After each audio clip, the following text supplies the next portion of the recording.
बढ़ते हैं आगे और अब आपको दिखाते हैं सीएनबीसी आवाज की एक्सक्लूसिव खबर। जीएसटी के अलावा सरकार नॉन फिस्कल मोर्चे पर भी बड़े रिफॉर्म की तैयारी कर रही है।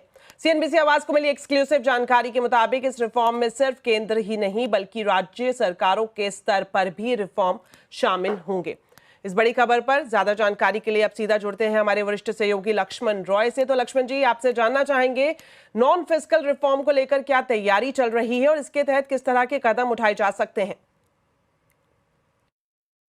जी, दरअसल जो मुझे सूत्रों से जानकारी मिली है उसके मुताबिक सरकार अगले कुछ दिनों में नॉन फिस्कल मोर्चे पर बड़े रिफॉर्म का ऐलान कर सकती है। उसकी तैयारी में अभी से जुट गई है। ये ऐलान क्या होने चाहिए, इसके लिए पहले तो एक इनफॉर्मल ग्रुप ऑफ मिनिस्टर्स बनाए गए हैं। एक की अगुवाई खुद अमित शाह कर रहे हैं, जो खासतौर से फाइनेंशियल सेक्टर में नॉन फिस्कल रिफॉर्म को देखेंगे, जैसे फाइनेंशियल बैंकिंग सेक्टर हो गया, एनबीएफसी हो गया, इंफ्रास्ट्रक्चर हो गया, कॉमर्स हो गया, ई कॉमर्स हो गया, ऐसी चीजों पे।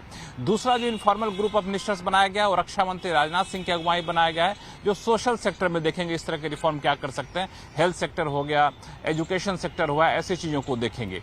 और इन सब में फोकस क्या रहने वाला है कि कारोबार करने के रास्ते कैसे आसान किए जाए, निवेश के रास्ते कैसे आसान किए जाए, लाइसेंस की शर्तें कितनी कम से कम रखी जाए, नियम कितने कम से कम रखे जाए।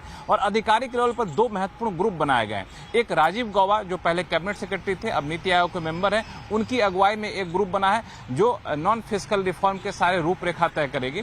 और दूसरा जो ग्रुप बना है वो आपको कैबिनेट सेक्रेटरी जो अभी हैं टीवी सोमनाथन, इनकी अगुवाई में। इनकी एक खास मैंडेट ये है कि राज्य स्तर पर भी रिफॉर्म किए जाएं। राज्य स्तर पर क्या क्या रिफॉर्म करने की जरूरत है, इसकी पहले पहचान की जाएगी और फिर राज्य सरकारों से मिल करके राज्य स्तर पर रिफॉर्म किए जाएंगे। क्योंकि राज्योों के स्तर पर इंडस्ट्री को बड़ी दिक्कत हो रही थी। ये फीडबैक मिला था जब प्रधानमंत्री पिछले दिनों इंडस्ट्री के साथ और शास्त्रियों के साथ बैठक किए थे। तो सरकार इस पूरे मौके को एक अवसर के तौर पर देख रही है और मुझे लगता है कि अगले कुछ दिन काफी हलचल रहने वाले हैं।